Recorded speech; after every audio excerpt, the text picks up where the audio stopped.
You're watching the KOAM Morning News on Fox 14. And coming up, Joplin School District announces new certification guidelines that could open the door to hire more paraprofessionals.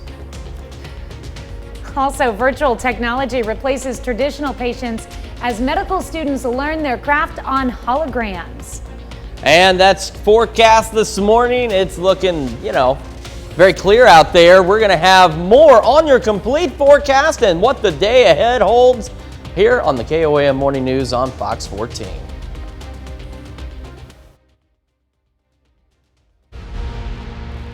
Thanks for joining us for the KOAM Morning News on Fox 14. I'm Tanya Bach. Smoke was visible for miles as a vacant building burned on at the 1800 block of West 7th Street in Joplin on Tuesday. Firefighters responded to the blaze around 7 a.m. Officials say they had recently deemed the building as an unsecured, vacant, dilapidated structure. After clearing the fire, crews brought in a backhoe and brought the building down. No word yet on the cause of that fire. Some Pittsburgh drivers may need to find an alternate route if they take East Quincy Street. On Tuesday, the city of Pittsburgh began its East Quincy Street Reconstruction project. Phase 1 of the project will permanently close East Quincy Street from Franklin Road to Taylor Street. Traffic on East Quincy between Franklin Road and Free King Highway will be limited for local traffic only. Rouse Street will also be reduced to 2 lanes. A young girl who was critically injured in a pool at Oceans of Fun in Kansas City, Missouri, has died. According to a statement from the park's spokesperson, a lifeguard had responded to a young female guest in distress in the Coconut Cove pool. The lifeguard was able to pull her out of the water. Park CMS workers administered CPR. The Kansas City Fire Department arrived to continue caring for her, take her to a local hospital. Law enforcement says the girl was younger than 10 years old. Well, if you're a teacher looking to work with children with disabilities, now may be your chance. Thanks to a new certification path in the state of Missouri, the Joplin School District is now looking for a broader range of applicants for paraprofessionals. Previous certification required 60 hours of online schooling to become certified. Now the certification requires only 20 hours of online training. Currently in our district, we have a significant number of vacancies for paraprofessionals. And paraprofessionals are individuals who work in classrooms alongside teachers to support the learning of students with disabilities. School district is actively seeking to hire 31 paraprofessionals for the upcoming school year. Firefighters are making some progress in their battle to contain the fire threat to California's giant sequoias. The Washburn Fire in Yosemite National Park is now 22% contained as firefighters work to protect some of the largest and oldest trees in the world. So far, it has burned more than 4 square miles of historic parkland. Yosemite is partly closed because of the fire, and hundreds of people have been evacuated. Jonathan Vigliotti has the details. The firefight in Yosemite rages on. Time-lapse video shows the thick plumes of dark smoke that triggered air quality alerts over the entire region, reaching the Bay Area and as far north as Oregon. Despite flames being attacked from all angles, the Washburn Fire continues to expand. We are getting as many resources as we possibly can. We have tankers, we have helicopters, we have dozers. But the safest way to fight the fire is also the most difficult, on foot. In some cases, firefighters have had to hike more than a mile in ash like this to reach the flames. It's all part of a multifaceted effort to save these national treasures. The giant sequoias are known for being fire resistant, but even they have a limit. You'll look up and you'll see 200-foot flame lengths, and that kind of fire is why they are less resistant to survival. In the past 6 years, over 85% of the giant sequoia habitat in the Sierra Nevada has been hit by wildfire, compared to just 25% the previous century. While the worst of the Washburn Fire is moving away from the sequoias, it's now burning in a remote area of the park that's hard to reach. Fire crews are now re-strategizing. They're starting small fires, known as backburns, to try to coax the flames down the hillside. The crews will go up to the actual uncontrolled fire's edge, and they'll start working off of that uncontrolled edge, bringing fire down the slope. Around 500 giant sequoias, some 3,000 years old, are still threatened by the fire. Fire crews are now working to establish a perimeter around them. They've also put down a water sprinkler. Park rangers say this is the first time they've had to use this technique in their history. Well, it's time to celebrate a favorite finger food that's hard to say no to. Today is National French Fry Day. Did you know fries actually aren't French at all? I think most of us know this by now. Belgians claim they were the first to fry potatoes way back in the 1700s, but the French popularized the fried foods in the mid-1700s. And there are two versions of how fries came to America. One is that Thomas Jefferson first served potatoes in the French manner at the White House in 1802. The second theory is that World War I soldiers stationed in Belgium brought the idea back with them. Today, Americans eat about 30 pounds of French fries per person each year. Wowzers. So whether it's shoestring, waffle, wedge, curly, or crinkle cut, be sure to enjoy some fries today. The next time I go to McDonald's, I want to order them and say, yes, and I'd also like some fried potatoes prepared in the French manner, if you don't mind. I've never, ever heard them. And so it's like... What's your favorite style of fry? Any. I love fries. I actually probably consume 30 pounds of fries a day, which is, it's all right here.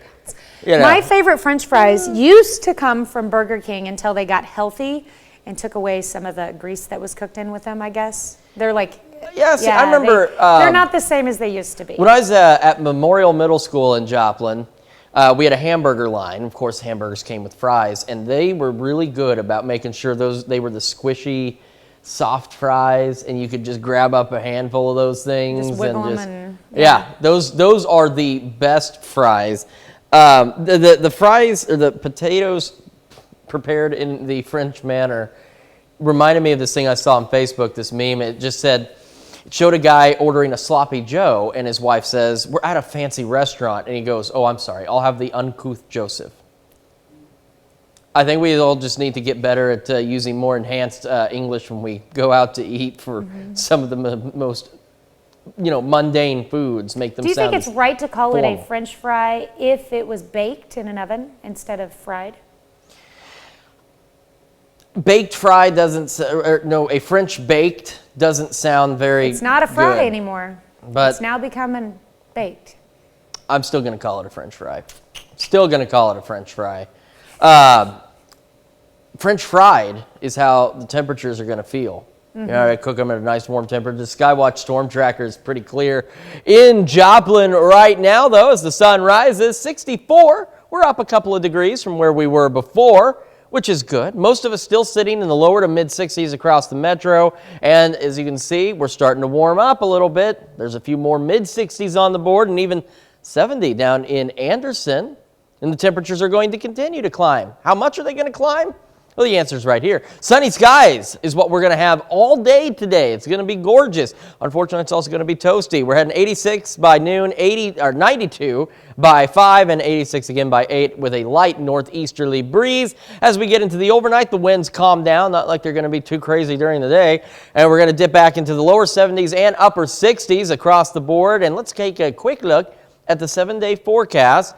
You can see where the heat returns, and as the heat returns, because remember, it is still the summertime, so there's some thunderstorm chances, so we'll keep an eye on those. But otherwise, 100 degrees on Saturday. So summer not quite done with us yet, Tanya, but, it's mid-July. I mean, what we're getting right now is very rare for this time of year. I'm also a big fan of sweet potato fries. We're still on the... I don't like sweet potatoes, though, so I can't do those. Sorry. I know I've just offended half the 4 states, and I'm sorry, and I've also offended my wife. You know what? No one in my family likes them either. Just me. Okay, all right. And I don't feel as alone. bad. I don't like sweet potatoes. I mean, it's just... I think they're amazing. Just me. Well, you can have all the sweet potatoes prepared in the French manner that you would like. When I will fry my fries today. That's no bacon. Good idea. No bacon. That's a great idea. Fry them. Fry them. Go unhealthy. Yeah. All right, up next, we'll take you to the bowling lanes for a birthday celebration 100 years in the making. And later, a delivery driver jumps into action to stop a would-be carjacker. We've got the dramatic video. You're watching the KOAM Morning News on Fox 14. In Health Watch this morning, the CDC report finds that the number of people who died from antimicrobial resistant infections in 2020 was up 15%. And nearly 40% of those deaths were among people who got infected in the hospital. Some of the reasons why could be hospitals were treating more and sicker patients, staffing shortages, limited personal protective equipment, and patients that required longer stays and longer use of medical devices such as catheters and ventilators that all created challenges in following established infection prevention and control guidance.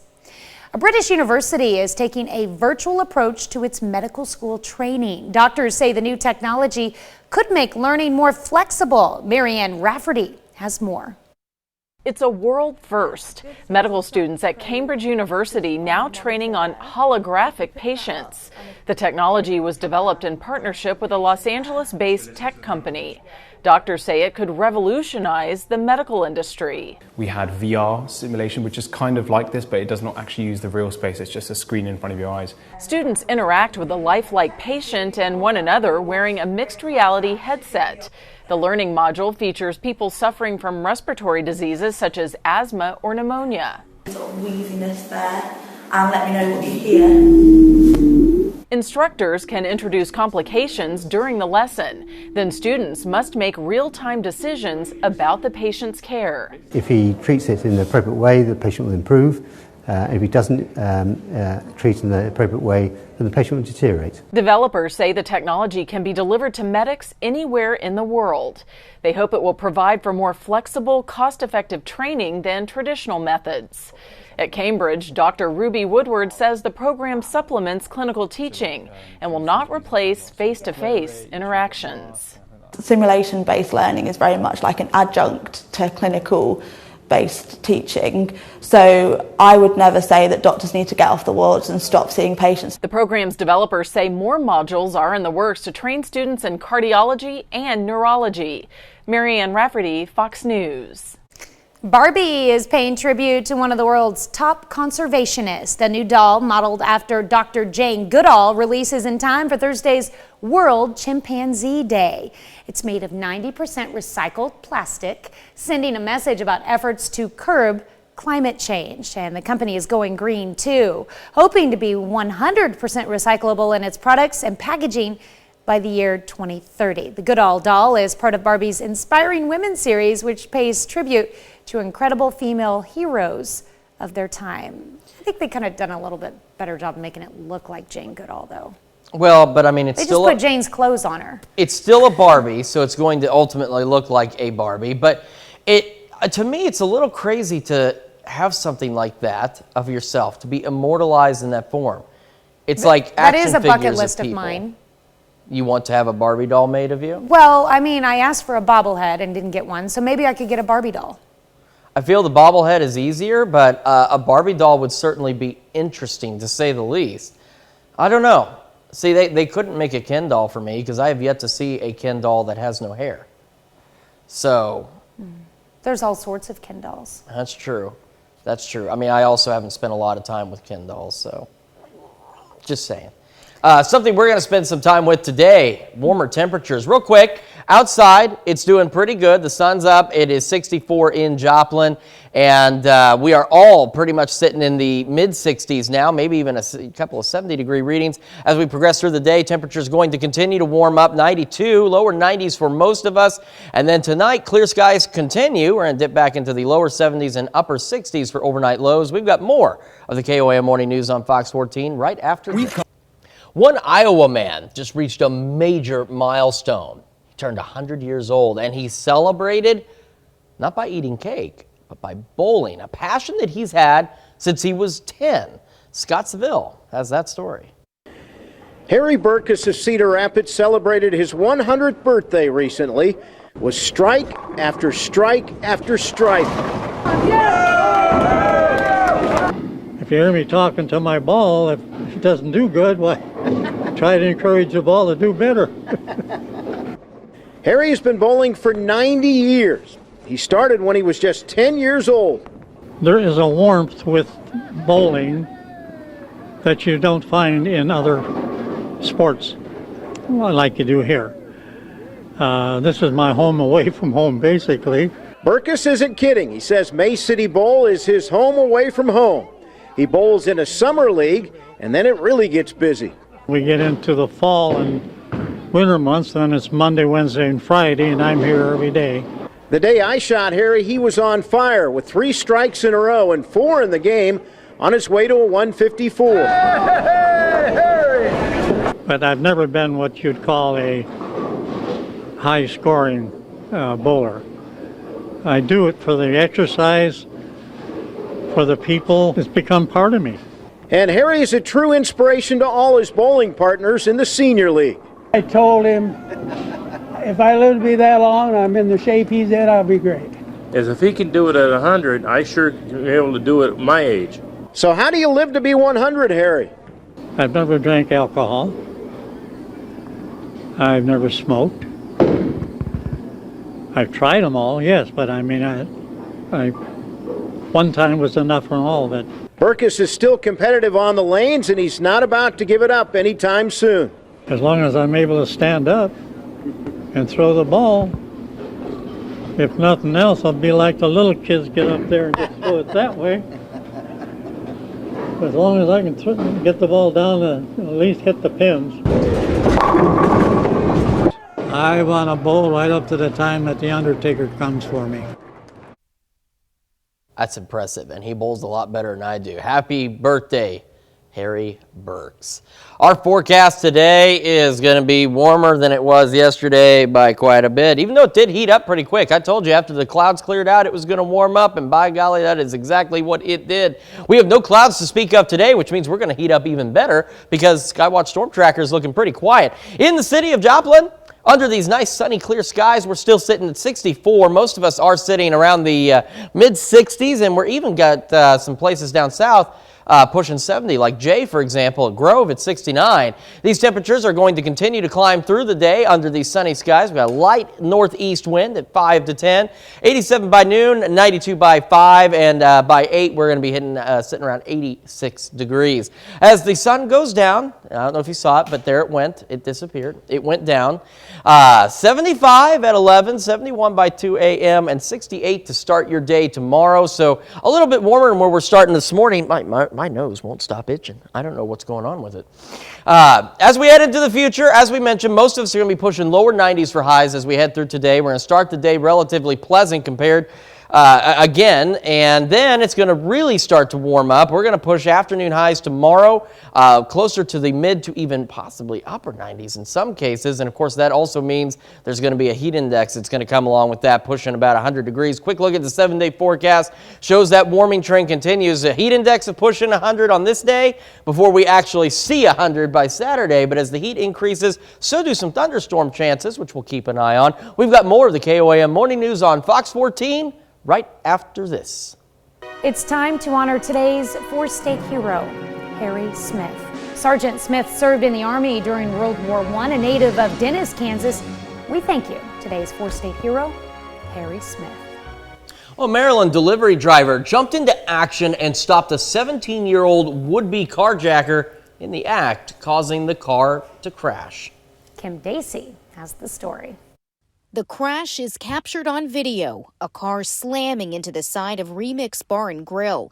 Police say a delivery driver left the door to his car open when he ran into Remix to get the food just before 11 Sunday night. When he came back out, a 17-year-old got into the driver's seat and took off down Albemarle Street in Little Italy. Police say the victim grabbed hold of the suspect through the window. The car was moving pretty fast. The driver was actually hanging on the window trying to get him out as he crashed. The video shows after the crash, the victim pulled the suspect out of the car, and workers say he held him down until police got there and arrested him. No one was seriously injured, and manager Justin Crowder says thankfully no employees were outside when the car crashed. Sometimes come out that back door, we sit, we chill, we get a rest. It's the restaurant, it get busy, it get kind of bad. So, you know, just thinking about the fact that somebody could have been out here during that time, but they weren't. So, I mean, that was just God. That was God. Crowder says there was no damage to their building, just their dumpster, and they spent Monday cleaning up. But this comes just 3 weeks after the co-owner of the restaurant, Trevor White, was murdered. Words can't explain the emotional pain that comes with it, but we're striving every day to make sure that we fulfill his dream. Crowder says this incident adds insult to injury, but he's relieved the suspect is in custody and hopes it will serve as a warning to other teens. I just hope that there's a life lesson from it, you know, not just for him, but for anyone else who may be in the same position as him, to just, you know, really think twice of, you know, what you're doing, who's watching, how this could impact your life. Now, Crowder says the incident will not affect their regular hours. Well, another half hour of news and weather is just ahead. Coming up on the KOAM Morning News on Fox 14. If you're from Pittsburgh, chances are you know about the notorious pole in Walmart's parking lot, or what used to be one. Our own Amber Jenkins tells us the pole now has a new home. And the new James Webb Telescope takes a look into the universe like we've never seen before. You're watching the KOAM Morning News on Fox 14. We'll be right back. It's Most Watched News starts now. Welcome back to the KOAM Morning News on Fox 14. It's currently 7:30. Let's take a look at today's top stories. Some Pittsburgh drivers may need to find an alternate route if they take East Quincy Street. On Tuesday, the city of Pittsburgh began its East Quincy Street Reconstruction project. Phase 1 of the project will permanently close East Quincy from Franklin Road to Taylor Street. Traffic on East Quincy between Franklin and Free King Highway will be limited for local traffic only. Rouse Street will also be reduced to 2 lanes. A young girl who was critically injured in a pool at Oceans of Fun in Kansas City, Missouri, has died. According to a statement from the park spokesperson, a lifeguard had responded to a young female guest in distress in the Coconut Cove pool. The lifeguard was able to pull her out of the water, and the park's EMS workers administered CPR. Kansas City Fire Department arrived to continue caring for her and take her to a local hospital. Law enforcement says the girl was younger than 10 years old. Smoke was visible for miles as a vacant building burned on at the 1800 block of West 7th Street in Joplin on Tuesday. Firefighters responded to the blaze around 7 a.m. Officials say they had recently deemed the building as an unsecured, vacant, dilapidated structure. After clearing the fire, crews brought in a backhoe and brought the building down. No word yet on the cause of that fire. The National Suicide Prevention Lifeline is transitioning to a 3-digit number on Saturday, 988. The line operated as a 10-digit number for more than 15 years. Health officials are trying to reach more people because 1 caller out of every 6 hangs up before talking to anyone with the hotline. The new line, with more than $400 million in federal funding, hopes to cut response time and answer more calls. A local organization is making sure Pittsburgh residents are registered to vote ahead of next month's elections. Tuesday was the last day to register in Kansas, so the Women's Alliance for Voter Education was at Root Coffee House, helping people register and update their information. An organizer says the passion for voting has no age. Young people need to register to vote and to realize their voice. There's so much pride that you feel in voting. Whether you vote when you're 18 or whether you vote when you're 88, everyone loves that passion. And you feel so proud of yourself when you leave that voting booth. Deadline to register to vote was Tuesday at midnight. Well, some Oklahoma school districts have begun enforcing a new law that requires students to submit a biological sex affidavit to participate in school sports. In Northeast Oklahoma, schools are getting the word out to their communities, but have received some conflicting opinions from the public. There was a separation of church and state for a reason. Their views have no business in our school system. Their view of the choice that these kids have made. And it's not a choice. These kids are born this way. You can find a link for more information on the law at KOAMnewsnow.com. If you're a teacher looking to work with children with disabilities, now may be your chance. Thanks to a new certification path in the state of Missouri, Joplin School District is now looking for a broader range of applicants for paraprofessionals. Previous certification required 60 hours of online schooling to become certified, but now the certification requires only 20 hours of online training. Currently in our district, we have a significant number of vacancies for paraprofessionals. And paraprofessionals are individuals who work in classrooms alongside teachers to support the learning of students with disabilities. School district is actively seeking to hire 31 paraprofessionals for the upcoming school year. Arthur's Stone, a 5,000-year-old chambered tomb in Britain, is being excavated. It's named in honor of King Arthur, mythical ruler of Camelot, who, according to legend, pulled the magical sword Excalibur from a stone. Researchers say they hope this project will shed light on that part of British history. Project leader says it's likely the tomb was used as a resting location for human bodies, which were left to decay and then later rearranged when only clean bones remained. Who had that job? To clean the bones? No, the bones were cleaning themselves, according to this. Who had the job, who knows how long later, of going back into this tomb and taking the bones and lining them up all nice and neat? Well, Chris, who rolled the stone away? I don't know, but I know that the guilty will pay. This is getting deep. It is. I was going with Martina McBride on that one, but I don't know which way you were. Maybe Jesus Christ. It's been a topic this morning. Yes. It certainly has, but I mean, this just as a whole looks interesting. Yeah, I mean, I'd be curious to go in there and see. So they're gonna find bones in there and just claim that they were bones of random people that were left to clean themselves and never got moved, or they could actually be King Arthur's bones because it's supposed to be his tomb. It's going to be interesting to see. This is something I'm actually very curious about. It should be very interesting. See what comes up. And will they find Excalibur in there with it? Can you imagine if they did? Oh wow! Or the Holy Grail?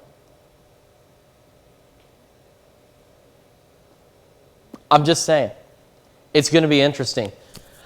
What's also not very interesting is our forecast, because we are returning from this. Yesterday, this sucker was busy. Not so busy today, not very interesting. We're returning to that summertime pattern of hot, but it's really pleasant right now as the sun comes up. It is 64 in Joplin. It's absolutely gorgeous outside. Most of us in the metro area sitting in the mid-60s. We're starting to get some upper 60s on the board as well, and these temperatures will continue to climb almost another 30 degrees as we continue to warm through the morning. We're going to hit afternoon highs in the lower 90s, and you see these guys, see these sunshines?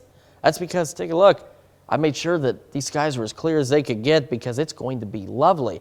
The sun will eventually set, and then temperatures will drop off into the lower 70s and upper 60s as we head through the overnight hours. Quick look at the future track. As I said, most of us are going to be hitting the lower 90s for highs, and tomorrow it's really going to start to warm up. So I want to show you those future heat index values. As we head into tomorrow, a lot of us pushing the 100. 7-day forecast shows what our heat index values becoming highs as we head into the weekend. But as we do so, thunderstorm chances increase, and of course, keep an eye on all of those. But a lot of pleasant nights, just some hot days to get through. We've got more of the KOAM Morning News on Fox 14 after this. Federal judge affirms the right to record video of law enforcement, and we want to know what you think. So the 10th Circuit Court of Appeals that oversees Kansas and Oklahoma ruled it is well within our First Amendment right to record police officers while they're in the field working. This is in response to a 2019 case where a YouTube blogger claimed a Denver suburb police officer kept him from recording a traffic stop. To me, a lot of those interactions where an officer is either blocking that or they make an arrest like that, a lot of times to me that's the officer not being educated on or trained on how to handle that situation. So, the officers, if they're trained properly and they know, like I said, it's okay to record. You can find more on this ruling on our website. That's KOAMnewsnow.com. While you're there, we want to know what you think. Should people have the right to record police activity? We've been asking you this all morning long. We want you to go to KOAMnewsnow.com/vote. You can also vote in the Facebook in the KOAM News Now app. You can participate in the conversation, though, on Facebook, facebook.com/KOAM at Fox 14. A notorious Pittsburgh parking lot pole has found a new home. KOAM's Amber Jenkins spoke to its new owner. An infamous pole in the parking lot of a Pittsburgh Walmart has been sold for a good cause. Many drivers have experienced the pain of the pole, and now Walmart has sold it to raise funds for children. Give away the pole to the highest bidder at a silent auction. I reached out to them and said, hey, we've got probably a case of shirts that if it's, if they can help you out, you can, more than welcome to them. And went ahead and put my bid in when I offered that, and got a phone call a couple days later that I won the poll. The humor and oddity of the poll has reached beyond Pittsburgh. The Facebook groups that posted memes about cars driving into the poll went viral. We actually made shirts for it right when they took it out, just as a joke. And it got to the point where, we shipped shirts to Australia, the UK, a couple in Germany too. The pole was one of the items Walmart was auctioning in order to raise money for the Children Miracle Network. All proceeds will go to helping children in the community. How much I spent on the pole, my wife was kind of... I just had to keep explaining to her it's for charity, and, we get a good laugh out of it, so... The Pittsburgh pole is infamous for the numbers of drivers hitting it, but the pole did more than damage cars. It brought a community together with laughter. And it's actually kind of strange how it brought people together, and with the Corona and all that, it's kind of nice to have that that comedy and just something to take your mind off stuff. In Pittsburgh, Amber Jenkins, KOAM News.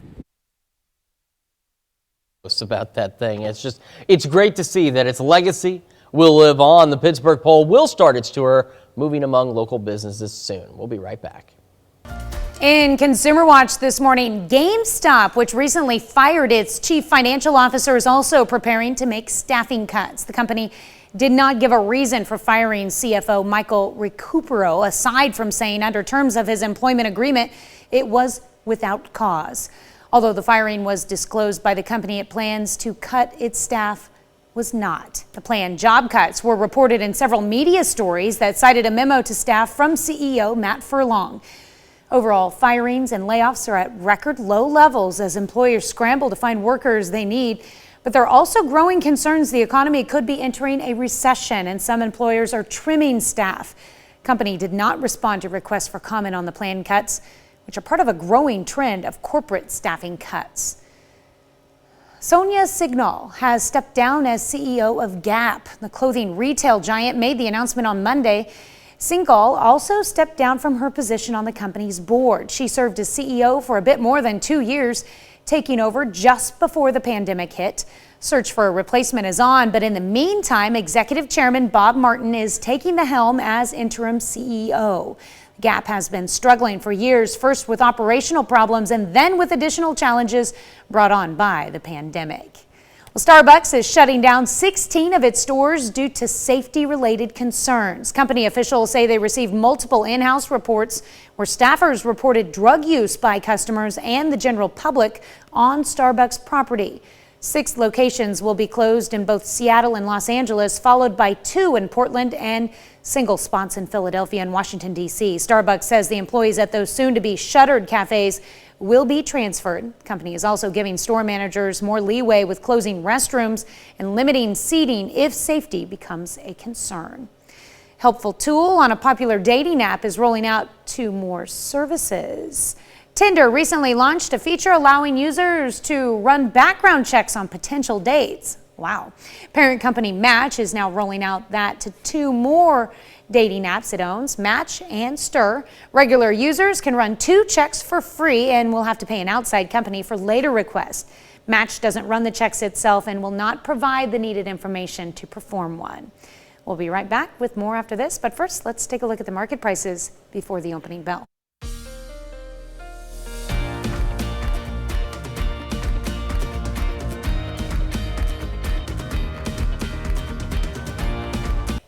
A major scientific milestone. Vivid new images captured by the James Webb Space Telescope, the largest and most powerful orbital observatory ever launched. Yeah, Phil Keating, he's got the details.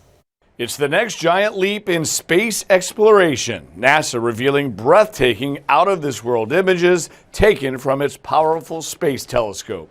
This is, again, seeing the universe in a new way. 1 million miles from Earth, the James Webb Space Telescope capturing vivid pictures that give us a glimpse into distant galaxies, including moons and exoplanets, as well as the life cycle of stars, each thousands of light years away from Earth.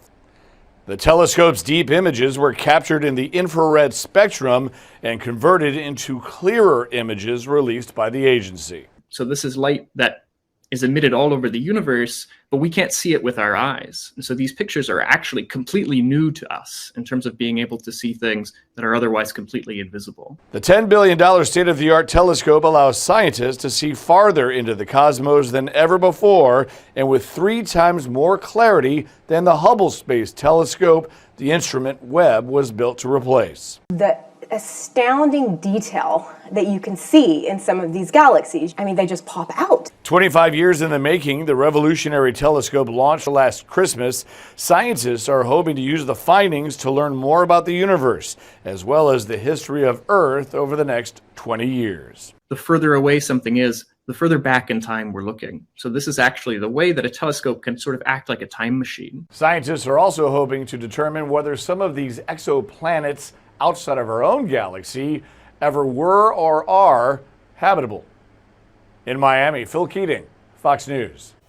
So as I've mentioned, I'm a big Star Trek fan, so you know, space is always kind of cool. But to actually see these real images of space, not CGI stuff, not something that we think may be out there, but to see what's really out there. The first image they showed us, my first impression was it looks like an artistic rendering. Yeah. But no, those are actual pictures it's taking, which is so cool. Yeah, it's incredible what's out there. I mean, yeah, that's what you were talking about. I mean, just look at that. It looks like an artist painting. It doesn't actually look like a photo from space, but it certainly is. Beyond the heavens. Absolutely. There you go. Temperatures, it's going to start to push beyond the heavens. We're starting off pretty nice this morning, but as we press through the day, afternoon highs in the lower 90s is where we're going to go under mostly sunny skies. Sun goes down, temperatures go down into the lower 70s and upper 60s for overnight lows, and a very quick look at our 7-day forecast shows that summer has not forgotten us, unfortunately. Temperatures continue to warm as we head into the weekend. Look at Saturday, 100-degree high. But we also have some increasing storm chances that we'll keep an eye on as well as we head into the weekend. But nice overnight lows, maybe a little break for the air conditioning. We've got more news after this. Welcome back to the KOAM Morning News on Fox 14. Here's what's happening today. Family members of those killed in the Uvalde, Texas school shooting are in Washington, D.C. today. They're attending a rally calling on stricter gun control legislation and an assault weapons ban. Yesterday, the Austin American-Statesman released the disturbing surveillance video of the police in action as the gunman committed his rampage. Investigators were planning on showing the families first this weekend before making the video public. The House Select Committee selecting the January 6th assault on the Capitol has notified the Justice Department about possible witness tampering involving former President Trump. Wyoming Republican Congresswoman Liz Cheney says former President Trump tried to call a witness who had yet to testify, though that person did not answer and instead notified his or her lawyer. Investigators are looking into why a boat capsized in the Hudson River near Midtown Manhattan on Tuesday. 2 people are dead, including a child, and 10 others injured. 27-foot private boat was in calm waters when it flipped over. Though law enforcement officials say the Hudson's heavy commercial and recreational traffic make navigating the area difficult. Cool start to the morning. Most of us in the mid-60s. We're starting to push 70 degrees, though, and those temperatures are going to continue to go up under mostly sunny skies. Most of us hitting highs in the lower 90s as we press through the day. As we head into the overnight, temperatures dropping off to the lower 70s and upper 60s to start off our tomorrow. A quick look at that 7-day forecast. You can see the warming trend continues, pushing 100 by Saturday with some increasing rain chances. Well, a unique item from the past is going up for grabs. Sotheby's New York is auctioning off the skeleton of I don't know if I'm saying this right, a Gorgosaurus? Gorgosaurus, which is a cousin to the T-Rex. This carnivore lived on the Earth around 77 million years ago during the Cretaceous period. The fossil 10 feet tall and 22 feet long, and is expected to sell for around $8 million. It was discovered in 2018 in Montana. The skeleton will go on display starting July 21st at Sotheby's York Avenue Galleries. The auction, it's going to begin a week later. So can you imagine having that in your house? I want that. I want a dinosaur skeleton. I don't know about one I have trouble pronouncing though, but I'm sure I'd figure it out. If it's about as big as a T-Rex, you need a much larger house. Who said I'd put it in my house? Yes, leave it outside. Put it in the garage. That's a better idea. Well, hey, thank you so much for letting us put the good in your morning. We'll be back with more news and weather at noon. Have a great morning and an even better day.